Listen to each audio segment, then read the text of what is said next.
Seigneur Jésus! S'écria la domestique dans les toilettes en voyant un cadenas couvert d'un pagne rouge. La patronne, qui était au lit avec son amant, l'entendit crier, l'appela et lui demanda, « Qu'est-ce que tu as ?» ?»« Non, je n'ai rien, » répondit la domestique. La patronne, toujours avec son amant au lit, lui demanda, « Pourquoi alors tu cries, Seigneur Jésus ?» ?»« Non, c'est juste un petit souci. » L'amant dit alors, « Fais vite et quitte les toilettes. » Pendant ce temps, le mari de la patronne faisait la lessive de ses caleçons. La patronne lui criait de faire vite. Dans les toilettes, la domestique ouvrit le cadenas et déballa ce qu'il contenait. À cet instant, l'esprit qui contrôlait le patron le quitta, et son cerveau revint à la normale. Pendant ce temps, la patronne et son amant, toujours au lit, se demandaient ce que faisait la domestique dans les toilettes. La domestique répondit, « J'arrive, je viens. Je viens de terminer. » À ce moment-là, le patron reprit ses esprits. Il revint à lui-même, se vit en train de faire des choses horribles et se demanda ce qu'il faisait. Dans les toilettes, la domestique écoutait. Le patron se leva, regarda son corps, puis aperçut sa femme au lit avec un autre homme. La femme se leva rapidement, le gifla et lui dit, « Continue à faire la lessive de tes caleçons. » L'homme, étonné, la regarda. La femme lui demanda, « Qu'est-ce que tu as ? C'est à moi que tu parles ?» Elle le gifla encore. « Prends, lave les choses. Lave les caleçons.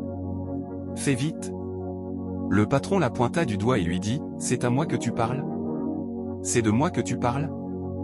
Dans les toilettes, la domestique dit, « C'est la voix de mon patron, ça, non, c'est bien la voix de mon patron que je viens d'entendre. » Elle sortit des toilettes et se rendit dans la chambre où se trouvaient son patron et la patronne. Le patron dit encore, « C'est à moi que tu parles ? C'est moi que tu viens de gifler ?» La domestique arriva en tenant derrière elle ce qu'elle avait pris dans les toilettes. La femme lui dit, « Donne-moi ça. » La domestique refusa et le cacha derrière elle. Puis elle regarda son patron et demanda, « Patron, c'est bien vous ?» Le patron, étonné, se regarda lui-même, puis regarda autour de lui. La domestique dit alors, « Ah. Donc c'est ce cadenas qui était le problème de mon patron dans cette maison.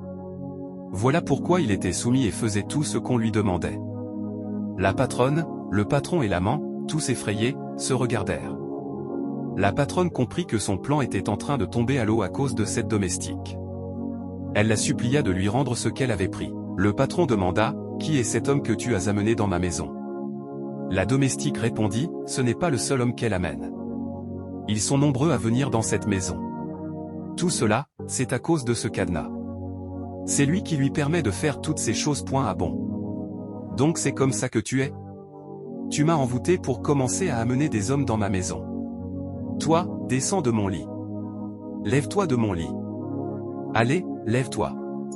Qu'est-ce que tu es venu faire dans ma maison ? Non, je n'ai jamais fait ça. C'est ta femme qui m'a trompé. Je ne savais pas que tu étais son mari. Elle m'a dit qu'elle n'avait pas de mari. » La patronne commença alors à se jeter sur la domestique pour la frapper. Le patron cria, « Laisse la domestique. » Puis il se tourna vers sa femme et dit, « Donc, c'est toi qui m'as envoûté ?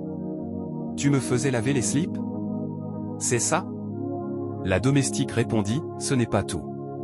Ils font bien pire que ça. Ils sont nombreux à venir ici, ils te maltraitent et te font faire tous les travaux domestiques. Cette femme est une très mauvaise femme. » Le patron se tourna vers l'amant et lui dit, « Toi, lève-toi de mon lit. Tais-toi. Si jamais je te revois encore chez moi, je te tuerai de mes propres mains. Allez, pars vite. » L'amant prit la fuite. La domestique poursuivit, « Cette femme a vendu tes affaires. Elle a vendu tous tes biens. Elle a donné ta voiture à l'un de ses amants. Elle a tout vendu.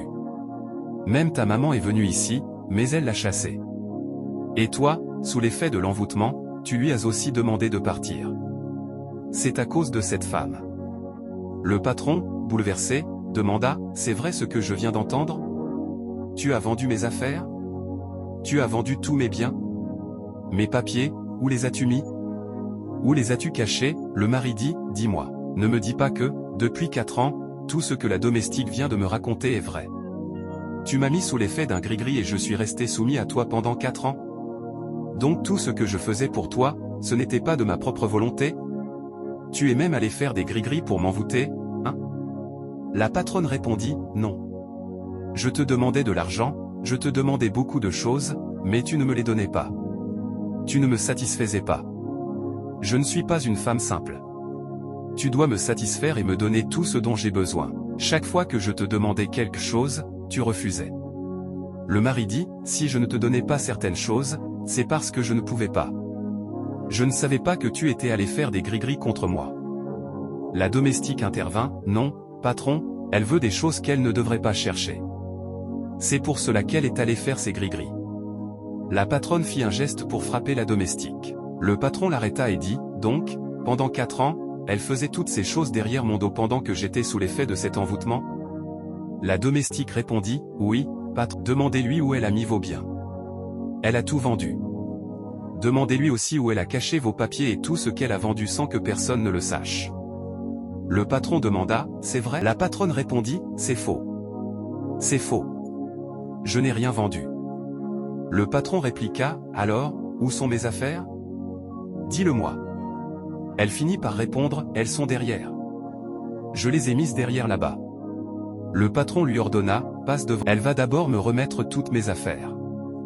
Ensuite, je la conduirai à la police. Puis le patron la poussa pour qu'elle avance, et il sent à l'air point je proclame sur ta vie que tout est d'envoûtement qui pourrait t'amener à être soumis à faire des choses que tu ne veux pas, que ce soit dans ton service, dans ta maison ou partout où tu seras, soit anéanti au nom puissant de Jésus. Tape Amen dans les commentaires, puis like cette vidéo et abonne-toi pour ne pas manquer les prochaines vidéos.